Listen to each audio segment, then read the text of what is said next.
Hello, everybody. This is Henry from the CannaBiz Dispatch, also the Facebook group, CBD Business Networking, and my guest today is Toby Rippetoe. So, Toby, tell us a little bit about yourself. Hey, Henry, thanks for having me. My name's Toby. It's Rippetoe without the L, but that's okay. I've got it my whole life, so no big deal there. But I joined your group probably 3 or 4 months ago, the CBD group, and I see there's a lot of value. You've got tons of interaction there, so I've been in the cannabis space for about 6 years now. I started up in Colorado. Had a grow and a CO2 extraction facility up there.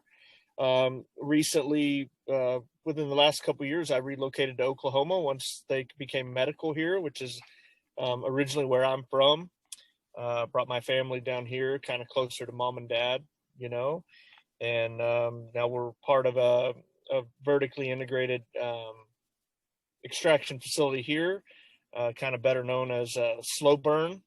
Here in Oklahoma. Mm-hmm. And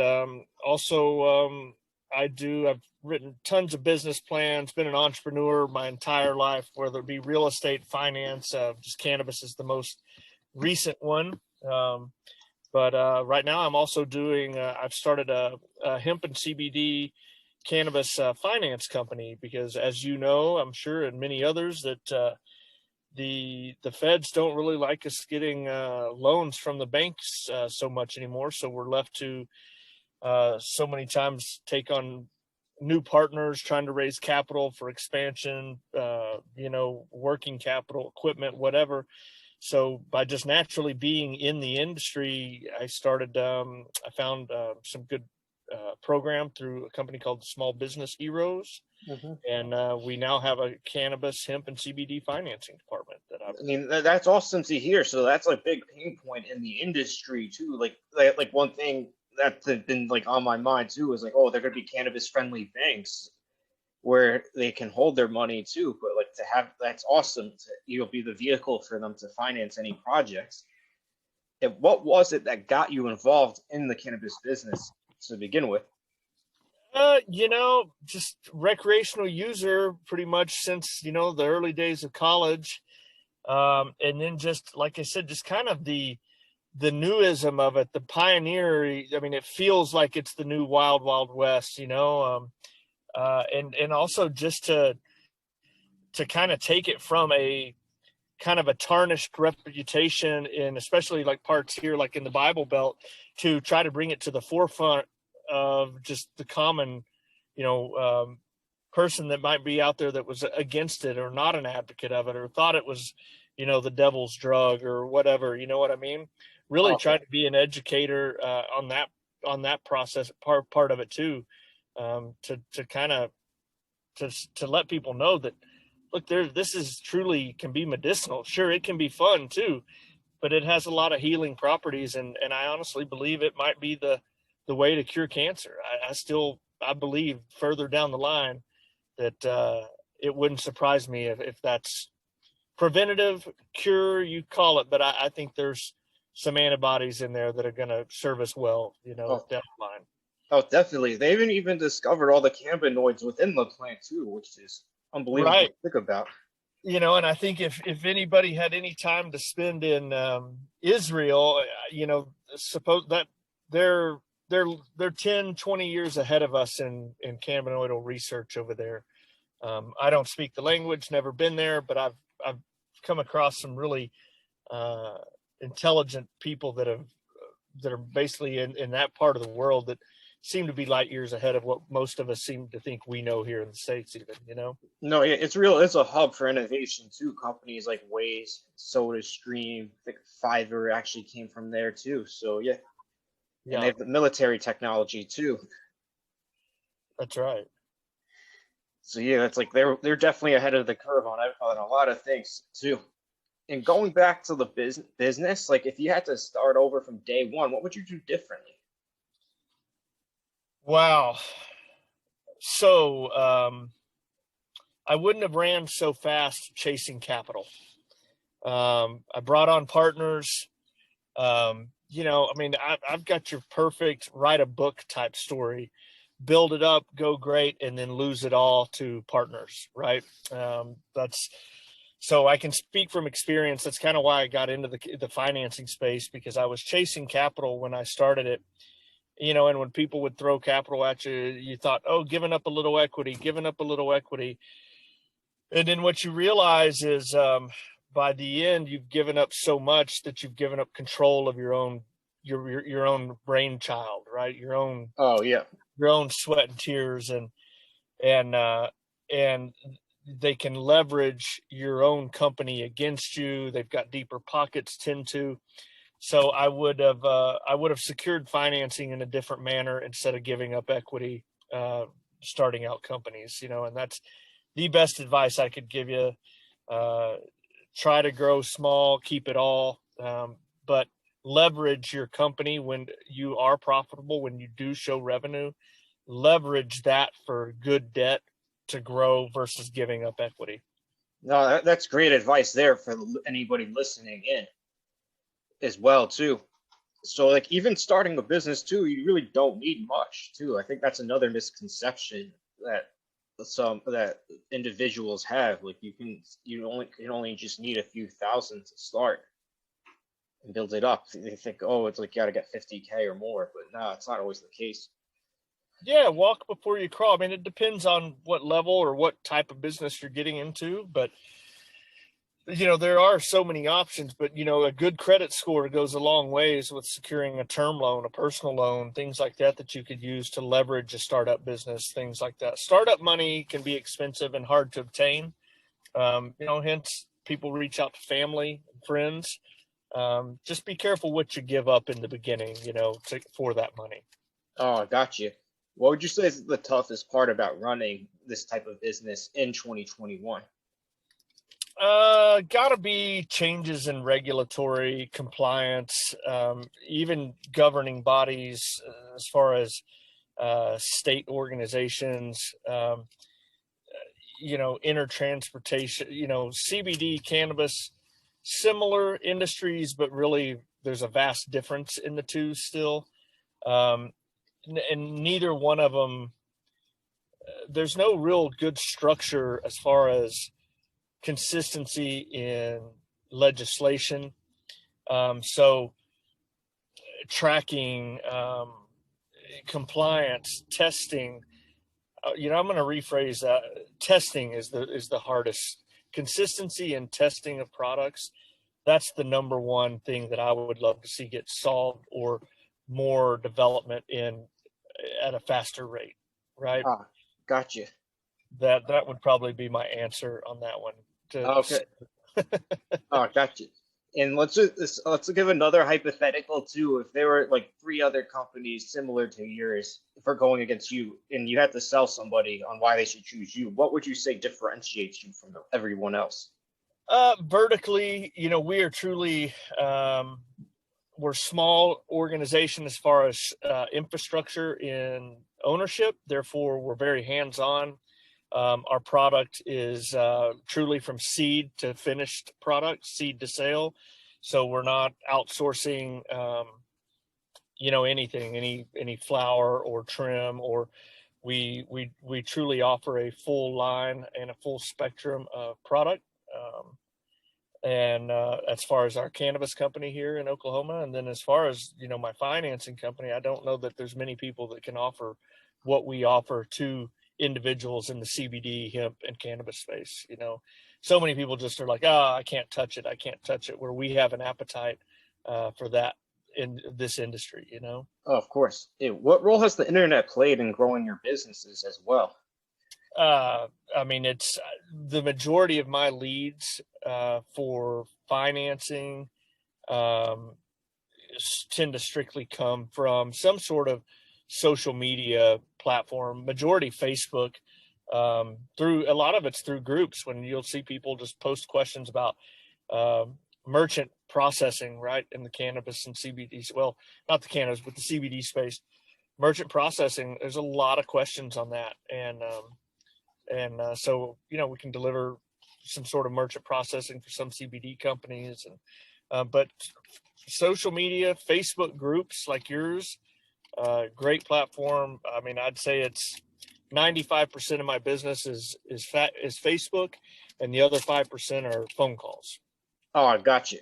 The funny thing too is Facebook's first ever TV ad was during the 2020 Super Bowl. And they were advertising groups. I think they did that for a reason, don't you?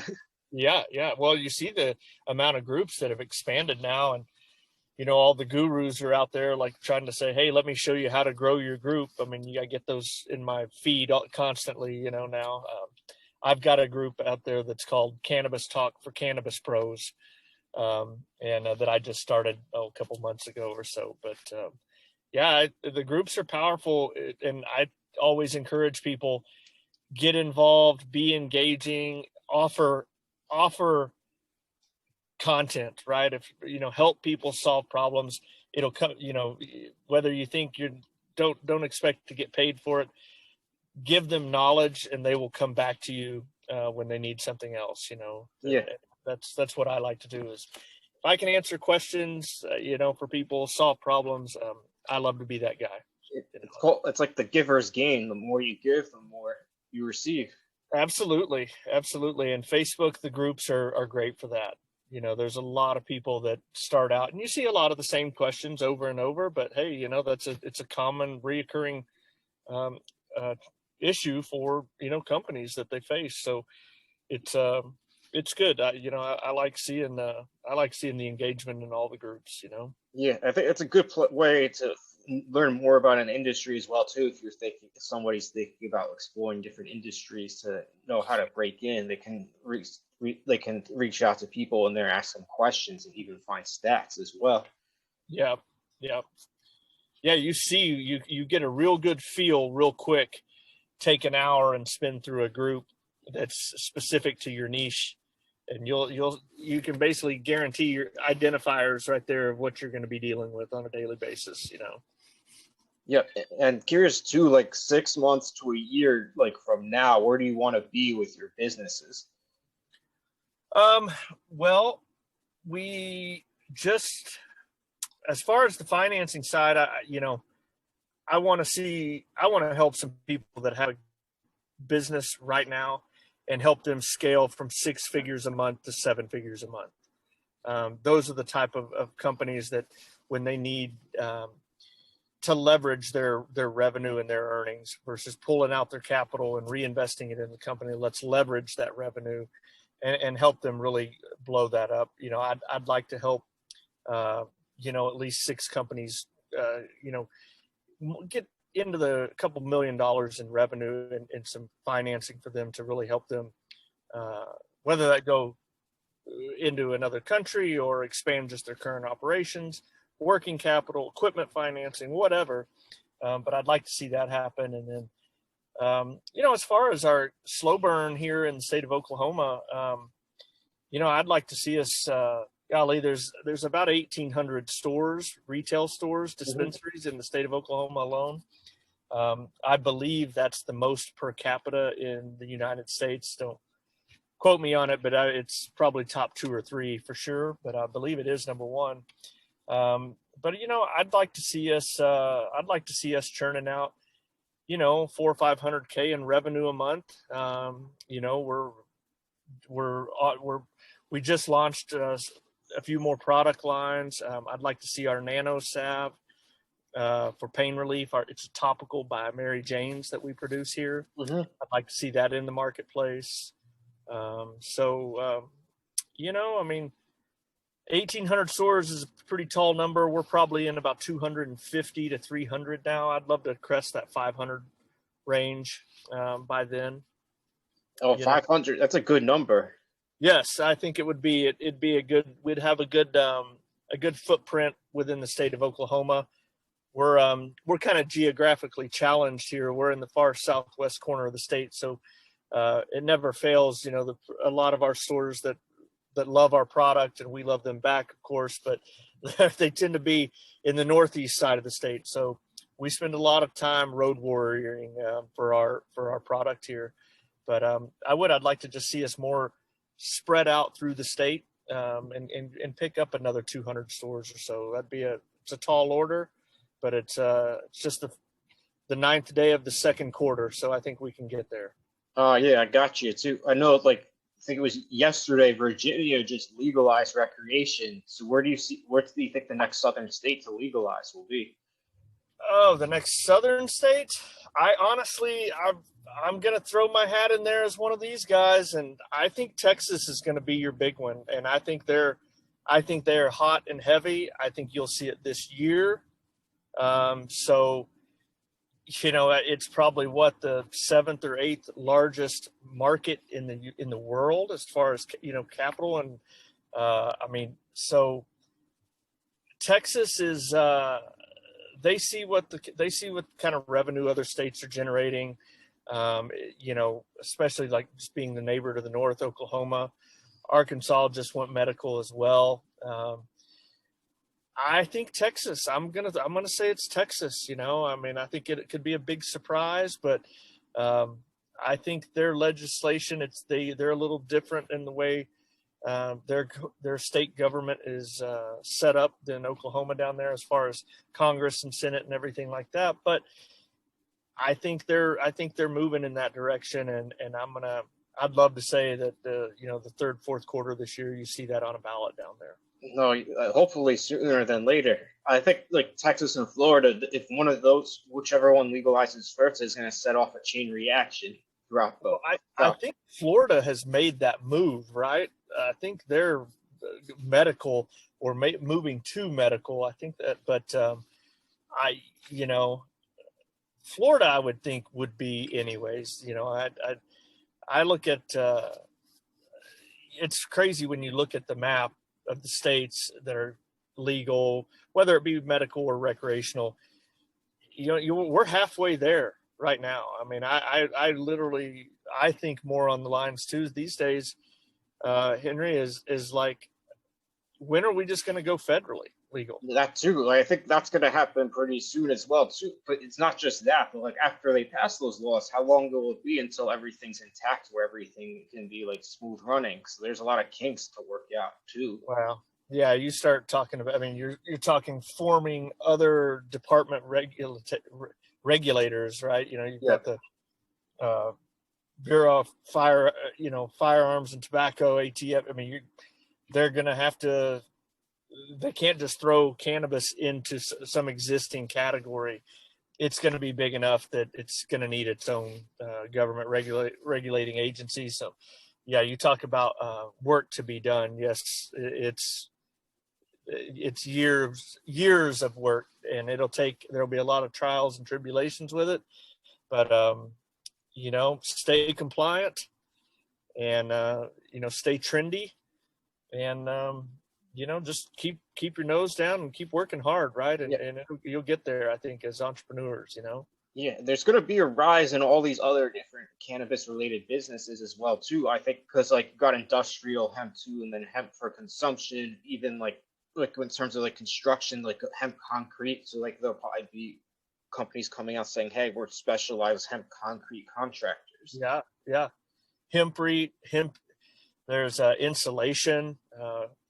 There's a guy out of Colorado, Ryan Laughlin, and he just built a house there in Crested Butte, Colorado, and he used this spray foam insulation made from hemp.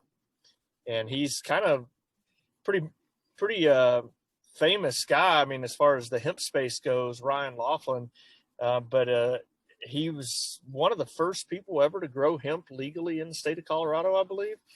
Big advocate, kind of helped get it pushed through, get it legal there. And but I just saw him on Facebook the other day spray foaming his house with hemp insulation. I thought, wow, how cool is that? Yeah, I mean, our country's freedom was written on hemp paper. Yeah, right. Yeah. Yeah, declaration. Yeah, they don't tell us that in schools. So yeah, that's why it's like it's bound to happen though. Yeah, I think it's coming, and I think everybody kind of feels it's coming, or I say everybody, at least the people that are in my spheres of influence. But it's just how will it get there? Oh yeah, even the kinks too, like how it's going to be taxed. There's a whole like that we're going a little bit about that too. They got to figure out how to tax it, like even for business owners, what taxes they got to pay, like all the licenses. Yeah. in order to purchase it and everything. Even to, like, one thing I've been thinking about too, in some of these in the Midwest and some other places, like they had a lot of towns that were dependent on like different manufacturing and like steel. Some of those some of those industries fell off, and then those towns ended up being depressed. So like some of those warehouses can be converted into grow houses and then bring more jobs back to the economies. You are seeing that firsthand here in Oklahoma. There are organizations here that are just building these massive greenhouses, right? And just acres and acres and acres of them. And I'm talking like Walmart type facilities, right? And these companies are not trying to be profitable like here in Oklahoma. They're growing so much cannabis and this product that it's not just for Oklahoma. They're building and setting up because, in my opinion, I think they're basically hedging their bet that when it goes federally, they're already set up right here in the middle of America, where the railroads, the I-40, I-35, the interstates, it's the perfect crux, Oklahoma City, Oklahoma, right? It's kind of like the trucking capital of this area between, Amarillo and Oklahoma City. You can go north, south, east, west. And I think that's why you're seeing these ginormous facilities being built here already for processing everything, So yeah, that's like another issue the industry's facing too, is like how to transport the goods as well too, because I think UPS and like the post service are like cracking down on any products that are hemp derived, like confiscating that. So like maybe that'll be another way to use the trains to transport the goods as well. I mean, it'll still have to be federally legal. Yeah. But I think what I'm seeing projects that are, 10, 20, $50 million projects being built.